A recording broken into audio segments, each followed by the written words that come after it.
Hey guys, welcome back to World of Warships. We have a new premium ship to take a look at today. Russian Tier 9 Kozma Minin. Looks a lot like a Donskoi, eh? It has that same hull. However, the guns are different. You have the hipper guns on this ship with a much better reload, but still going to be hipper guns. So the HE won't do the most damage, but the AP has some pretty nice alpha on this thing. Given that it's a Donskoi hull, we have a radar. It's a copy of Donskoi radar. So you're going to notice with this ship, if you compare it to, say, Rune at Tier 9, having those German similar guns at Tier 9, similar DPM to a Rune, but you just have more utility, which is always going to be a good thing. 12-kilometer radar is excellent and is going to do wonders for team play and winning games. You get close to the caps, and well, we were able to radar 2 of their destroyers, just like that, 1 in B, 1 in C, and push them away. It's really, really powerful to have this radar. Now the question is, how do you get this ship? Well, fortunately, it is just a standard Tier 9 premium. You can buy it standalone in the premium shop or the armory. There's an Admiral pack, but I would not recommend you do that. Just buy the normal Tier 9 premium ship for the normal Tier 9 price. Nice to see that as an option here on the Kozma. Interestingly, it is only available during this Red October bounty event, so I don't expect it to stick around for long if you're interested in it. It might come back later, but it seems like it's just during this bounty event that is coming up. Although we also have a Black Friday event coming up rather soon, so maybe save your doubloons or any money for that. Typically is going to be the best time to spend your money on this game. If you're interested at all in spending money on World of Warships, it's always Black Friday or the year-long premium for 50% off deal that's around the New Year's.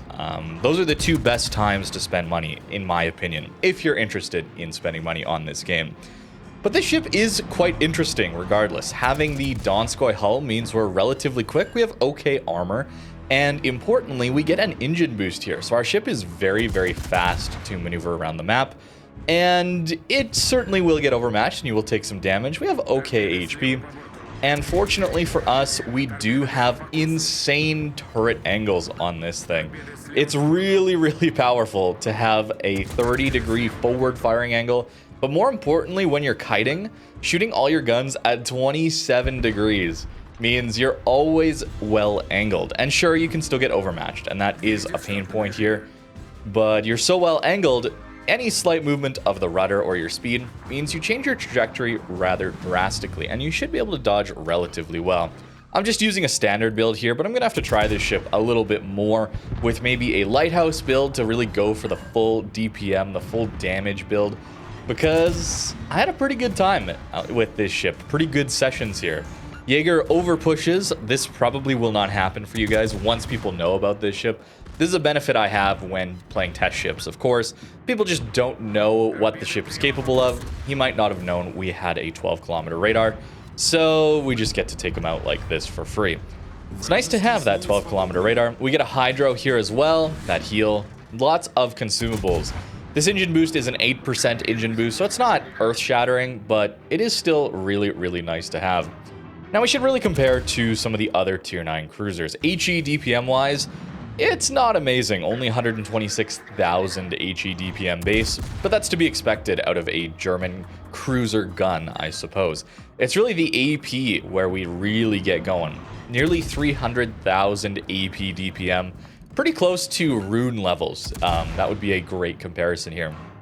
Fortunately, though, for this ship, the HE does have quarter pen, which is going to allow you to pen 51 millimeters of armor. Now, where have we heard 51 millimeters of armor before? Oh yeah, Libertad has 51 millimeters of armor. That's suddenly becoming a very, very important threshold to pen with your HE. And this ship can do it alongside those German cruisers. At these longer ranges, the AP loses a lot of pen, I would say. It's funny that the Donskoi guns even have more pen than this ship at 13, 14, 15 kilometers.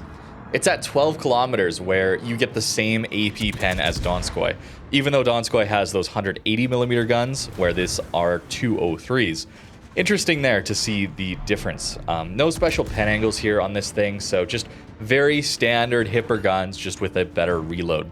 I'm saying hipper guns and then comparing to Rune a lot because Rune has the tier 9 DPM that is similar to this, but the turrets themselves obviously look a lot like the hipper.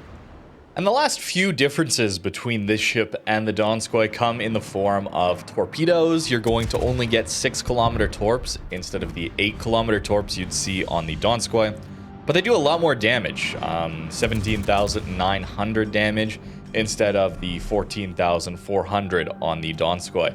So pretty nice alpha damage increase here, except it does mean you don't have the range as much. Not that you were really torping people out in a Donskoi.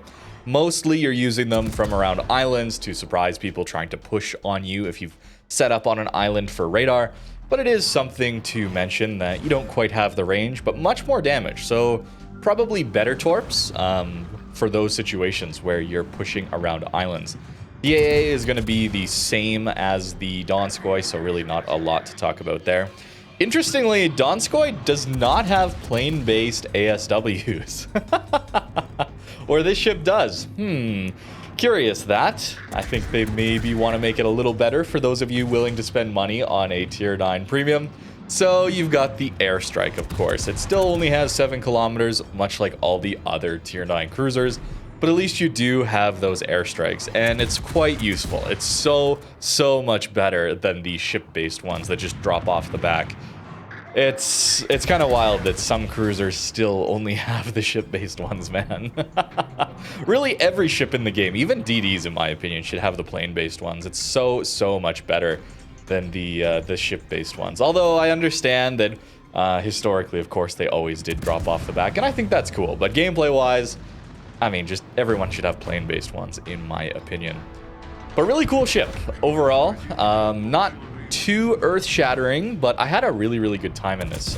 Here we're dealing with an enemy team that has successfully pushed the A cap. We have more map control here, but we're certainly down on ships and points, even though we do have both caps here. So we're gonna have to play this relatively smart, I would say. We can't just sit in B, but also we do want to get some free damage in as our teammates are spotting for us without us having to open water. I think this ship can open water reasonably well, especially since you have a little more range than the Donskoi does have, and these guns do good damage at range with that HE thanks to that pen. You're less susceptible to just shattering on a lot of battleships, and this engine boost, of course, is going to help you out there too.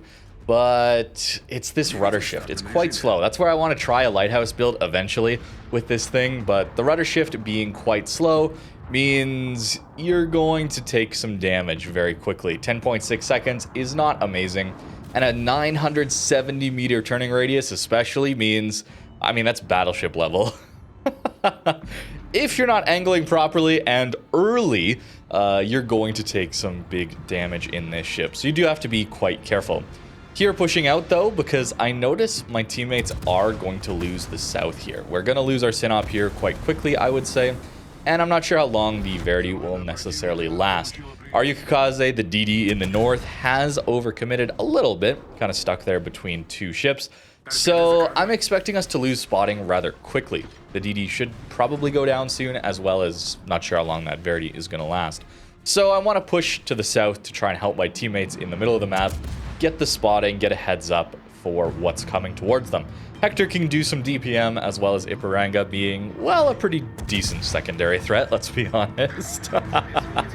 So if we can give them a heads up of what's around and allow them to farm over islands, that's going to be great. And I'm relatively confident we can do that, this open water playstyle.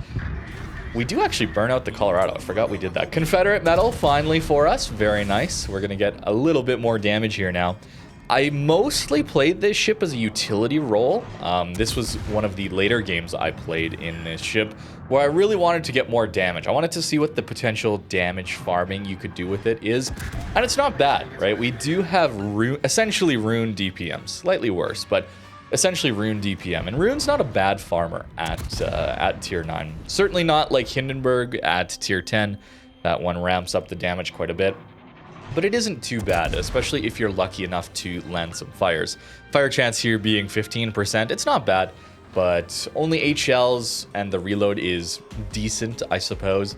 You're not going to be as much of a damage farmer as some others at your own tier, or certainly against tier 10s. Not that that's a fair comparison, a tier higher, but hey, you're going to be fighting them a lot of the time. AP into an angled Zetan here, not the best. I will say I probably should have shot the AP a little bit more just to try it, because the alpha damage is so high that even if you get 1 or 2 pens, you're probably doing better than multiple pens of HE. Especially with the low HE alpha here on this ship. But we should kill this Zetan. I got pretty fortunate here, not only against the Zetan, but a little bit later against the Alsace to not take Citadels. We got caught a little bit earlier, initially when he came around the corner, and I was not ready to turn away. That's that longer rudder shift. I don't want to fully kite away here, though. Notice that we're not only out of range of being able to hit really anyone, but also it'd be really easy for them to just kill our guys in B just by going around the north there, especially if I kite too far away. We are out of radars. I tried to use my radar, my last one there, to keep the enemy destroyer spotted. Maybe my teammates could finish him off, but unfortunately it seems like they didn't have an angle, so we are out. But at least we have quite a bit of healing left at this point, so playing this open water roll shouldn't be too bad. At least I hope we can take this Alsace down and then push back towards the A cap. I expect the enemy team to slowly push our guys out of the B cap and maybe go cap that with the destroyer. So I want to be ready to get the back cap here. Very, very close on points. We are up on caps, but again, they are definitely up on ships. We get the high caliber, and I get so very lucky to not take a Citadel there. Alsace obviously not the best dispersion on a battleship, but we were very vulnerable there to taking Citadels. If we lived in the magical dream world that is what PQ would have for this game, the battleships would definitely have done some big damage to me while I was broadside like that. Certainly I'd love to see less overmatch, but I should be taking Citadels there. Not only there, but probably against the Zetan, where I was not angled enough as well. Here we're angled a little better, although not perfectly, not as much as we could be. It's hard to get used to those 27-degree firing angles. I'm so used to cruisers having 30, 32, 35-degree angles that's what I'm playing at right now. We could angle much better than this. But hey, it is a feature that you take over pens, and battleships don't always nuke you when you're broadside, so I'll take it. In this case, I will take it. I'll be mad when I'm the battleship player, but when I'm playing the cruiser, I guess I'll take it, because this is the game that we have. Look at this low damage, though, into this Alsace. Even with getting a decent number, well, maybe not on that salvo, but we've had salvos with decent numbers of full pens. That's the anemic German HE alpha damage, and where maybe it would have been a good idea to swap to the AP. Hitting a superstructure, we probably get pens, and that would have done maybe more damage. I'm not sure. Can't know for sure, but it requires some more testing. It's been a while since I've played some of these German cruisers and played around with the AP. Of course, no pen angle increases there or short fuses. You never know how that's going to go, but considering the HE alpha damage, it's possible I should be using much more of the armor piercing. Azuma and Chappie here on us, but we're far enough away that we should be able to dodge relatively well. Our last engine boost is coming back up, so we should be able to dodge a lot of this incoming fire if they keep going after us. But they don't. They actually turn around, and this is where I might have kited a little bit too far away. The Azuma takes out our Ipiranga. Our Hector has been down for a little bit now as well. Just in a 2v4 at this point, and I'm pretty far away. So it's time to turn back in. It was probably time to turn in a long time ago. I was a little worried about full pushing into an Alsace with the Azuma Chappie on my broadside, but I probably should have done a little bit more. There's our Kraken, though. Feels good, over 200,000 damage. It's a long game. This one is going the distance. Obviously, these are the matches I love, right? Where we get to go down to the final few minutes of a 20-minute game. We've done good work so far, but the game is still close. It's possible that either team could win, and that's just so fun. Obviously, cruisers are at their absolute peak of power in these sort of situations where you can really use your DPM and focus in on individual targets and not have to worry about cross shots or battleships from long range, getting those overmatched citadels or overmatched damage into you. It's really, really fun. That's why I always say cruisers, try to save your HP towards the mid and late game. try not to give up too much of that HP early because you're so strong as the numbers of enemies dwindle. It's really, really valuable. Unfortunately, very few games go the distance like this, so that you just get into a blowout, you played too safe, and then you didn't really accomplish much, did you? That is a problem, I will admit, but when you get the game like this, oh, it's so nice to have that extra HP. Still have one heal left. I'm not sure why this chappie's only using AP, but hey, we'll take it, right? We'll take it. And I'm just missing a lot of these salvos, just barely. It's, again, been a while since I've used hipper guns, or rune guns, I guess. And the dispersion is surprisingly all over the place sometimes, although not that salvo. Feels a little bit like lock-on bugs can still impact you even when you're not playing a battleship. Fortunately, the reload is so much higher, or faster, so I don't notice it as much. Chappie hits the island here, and the auto aim is going to pull my shells into the island, even though I'm aiming at or behind his ship. That's aim assist. We love aim assist. Fortunately, again, cruiser, we don't have to worry about it as much because we're reloaded again in like, what, 7-8 seconds or so on this ship. The Azumo gets a salvo in and doesn't quite finish off the Chappie, so we do collect our 6th kill in this game. Absolute monster of a match. We're going to cap A. The enemy DC got into B and into C. Really wish I would have finished him off or focused more on killing him. This ship certainly can do a lot of good work at finishing off destroyers. We do win this game though, regardless, even if he does get the C cap here. 5 seconds left in this game. But, you know, maybe a blind shot can help reset. You know, it wouldn't have mattered, but we do get the blind shot reset. In another match that was even closer, maybe that would have won us the game. That would have been pretty hype. Although this one was secured regardless. So 223 in this one. It took me a while to get that damage. So the DPM is not quite there, but man, the utility. Look at that. Over nearly 3.4k base XP in this one. Really, really, really nice game. Barely getting ourselves the Witherer for our medals and achievements. Decent credit income as well because we're a tier 9 premium. Now I've got a few more clips to show you guys. We do get that radar, that 12-kilometer radar with what, 12.8 detect, basically the same as Donskoi. So really useful early game like this if you can make it work. Smolensk goes broadside. I didn't use enough of the AP in that last game, did I? Well, we've got some good examples of why you should still be using it. Overpens only on that first salvo. I aimed a little high and a little far forward. We're hoping to fix that. We take a big overmatch salvo, and we get a double Citadel in return, though, to the Smolensk. Got to be a little careful here. Certainly, if there was another battleship to do some AP, we probably would have died in this turn, but always nice to finish a Smolensk that early with the Citadels. Not getting overpens through his Citadel is so nice. Look at this top speed, by the way, here as we finish off this match. Not a lot happened outside of that. Really just mostly shooting at destroyers, trying to help our team win this flank. And 40.8 knots. That is a fast cruiser. I've been playing Tennessee pretty much all week exclusively. So to go from that speed all the way up to this, it felt pretty good, man, to move around the map that quickly. Not a lot of damage in this one, though. This game and the next few clips, I won't really get a lot of damage. But you're still going to notice that our base XP is really, really high. We topped the score on this one with relatively low damage. And that's because radar plus decent DPM means you do so much damage to enemy destroyers, and you really do get rewarded for it. Anytime you're playing a ship with a 12-kilometer radar, you're going to get a lot of base XP if you do go after those destroyers. It's just very strong. I don't quite lead properly for this Moskva, unfortunately, but at 15 kilometers, this AP can do some serious work. We get only one Citadel, but that's 10,000 damage. Monstrous alpha damage. And our next salvo is going to do almost 10,000 damage without a Citadel. Yeah, I probably should have used the AP a little bit more because that is kind of wild damage into his superstructure there. In this one here, also pushing up using island cover. It's a little hard because your shell velocity is so good. It's not like American light cruisers where you're going to get those, or even American heavy cruisers, I should say, since this would be a heavy cruiser. You don't have those very slow shells that allow you to arc over islands very easily. But still, you can use islands to protect yourself from other sides of the map and only expose yourself to portions of the enemy team.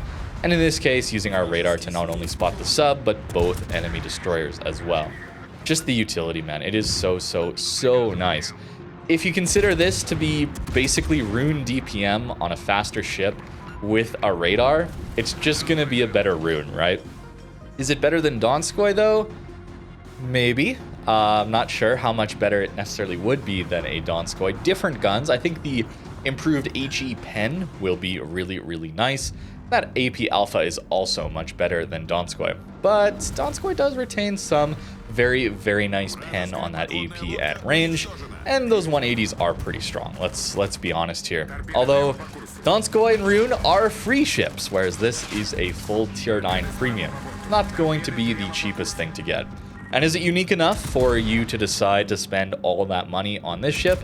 Well, that's up to you to decide. It is interesting, I gotta say. It's an interesting ship, but it doesn't play terribly differently from a Donskoi. If you're loving Donskoi and you want a premium version, hey, maybe this is a good option, especially because you get those ASWs, the plane-based ASWs, allowing you to deal with subs a little bit more efficiently. But again, it's so close to Black Friday, guys. I gotta say, it's probably just better for everyone to wait for Black Friday. And then if you want to spend money on a tier 9 premium, get it there, because you're going to get a discount. And there's some potentially rare ships coming back for Black Friday. We'll see. But that's another 67,000 damage. Not great damage, but there's more to the game than just damage. So again, we topped the score. Not a lot of base XP though, to be fair, but there's a lot of battle impact here, considering this powerful radar. And as for the build that I was running, I really wanted to maximize my utility, of course. So we're going with a build that maximizes our radar, of course. We could be buffing our main guns a lot more, maybe even going for a lighthouse build. As I said, I would like to try that out. But survivability expert, superintendent, concealment to get our concealed to 12.6. I was wrong to say 12.8. I apologize. 47,000 HP is okay for tier 9. It's not bad. But it's certainly not great, I guess. 8.4 second reload, though, on these guns is not too bad. And yeah, the alpha damage on those torps is pretty nice. But with this build in particular, where we're using consumables enhancements, also just before I swap, Grease the Gears and Gun Feeder are really nice here. Getting our turret traverse down to 22.5, and especially being able to swap between shells in 5 seconds. It's really nice, because I do want to use both the AP and the HE on this ship. But the commander plus this upgrade here, now it's for Cole, you have to buy this upgrade, but that gets a 25 second radar up to 33 seconds. 12 kilometer radar, 33 seconds is very powerful. It allows your teammates to shoot for a lot more time on target, as well as yourself. 8% engine boost, certainly we could swap to engine boost mod. Remove conceal, go steering gears mod 2. Actually, what does that get our rudder down to? 6.3. Okay. Lighthouse might not be too bad. We'll see. Maybe I'll try that in the future. Armor wise, it's just Donskoi, so 30 mil deck armor. Any 430 millimeter and above battleships are overmatching that. 27 sides, so that's 406s and above are overmatching that. I think we have spaced armor. We'll have to see. But a mini icebreaker, not fully bow icebreaker, but if you're angling, they shouldn't be able to overmatch through into your citadel. Although the 510 millimeter guns, 508, 510, incomparable Shikishima, Satsuma, should be able to get through that, interestingly enough. And yeah, it's not the best protected there up front. But it is spaced armor, 45 and 100. That's not great either. I should have taken citadels, guys. I really should have. I got very lucky to not. But hey, with these turret angles, man, 27 degrees looking back like this, that's pretty nice. But that's gonna do it for today on the Kozma Minin. Again, I'm sorry about the name's pronunciation. I'm pretty bad at that. But it's an interesting tier 9 premium, bringing you Rune DPM Hipper guns to a Russian hull while retaining the radar and giving you a speed boost. Let me know what you think in the comments down below. Thank you very much for watching, and have a great rest of your day.